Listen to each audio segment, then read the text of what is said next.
Bruco, your distribution solution.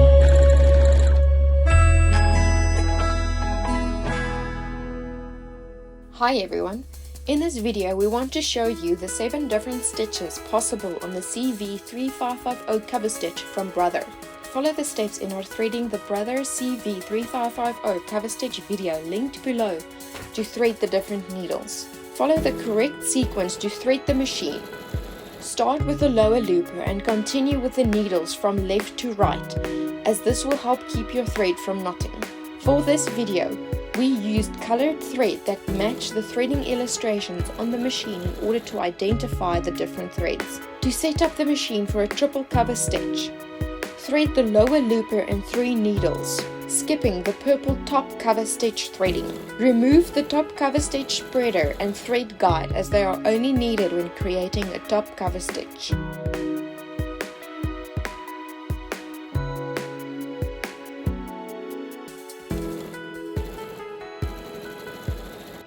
Set the machine to all its default settings to create a base on which the settings can be changed depending on the fabric type. The thread tension for the Brother CV3550 cover stitch is 4. Stitch length defaults on 3 and differential feet defaults on 1. Remember to align the mark on the hand wheel with the top mark on the machine when threading. Place a piece of fabric under the presser foot and sew a test sample before sewing on your garment. To start sewing, turn the hand wheel by hand to ensure the lower looper first returns to its original place for the first 2 to 3 stitches, and then continue by pressing down on the foot controller. Continue to sew to the edge of the fabric and remove the fabric. To remove the fabric, lift the presser foot, grab the 3 top threads with the tweezer and pull them forward. Hold the loop between your fingers and cut the loop. Pinch the fabric at the back of the presser foot and pull the fabric out from under the presser foot. This method will pull the top threads to the back of the fabric, making it easy to knot and work away the threads. Continue to pull the thread until only the lower looper thread is visible and cut. Thread the machine with the lower looper, 3 needles, and lastly the top cover illustrated in purple. When attaching the top cover spreader and thread guide, it is important to turn the hand wheel to the mark indicating the top cover spreader. This will lower the machine's needles just enough to attach the top cover spreader without it getting stuck between the needles and presser foot. Secure the top cover spreader to the machine and attach the top cover stitch thread guide. Before threading the top cover stitch spreader and thread guide, start by sewing 2 to 5 stitches without the top cover stitch thread. This will help lock the threads in place and help avoid having to keep 5 threads in place. Once the stitches keep the fabric in place, proceed to thread the top cover stitch spreader and thread guide. Place the thread in the groove on the spreader and finally under the presser foot and pull the thread to the right. Make sure the presser foot is lowered when placing the thread under the presser foot, as this will help avoid the thread from slacking and moving out from the top spreader. Start sewing and pull the top cover stitch thread to the bottom of the presser foot. With the top cover stitch thread threaded in the machine, it is possible to simply sew off of the edge of the fabric and the threads will not knot.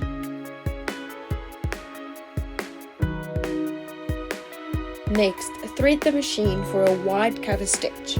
It is necessary to remove the middle needle by loosening the screw using the Allen key included in the box.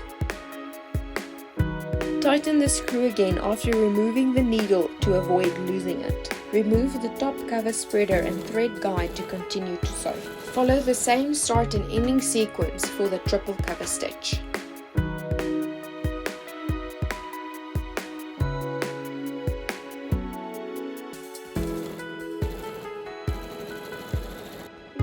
Next, we will sew the top cover stitch wide.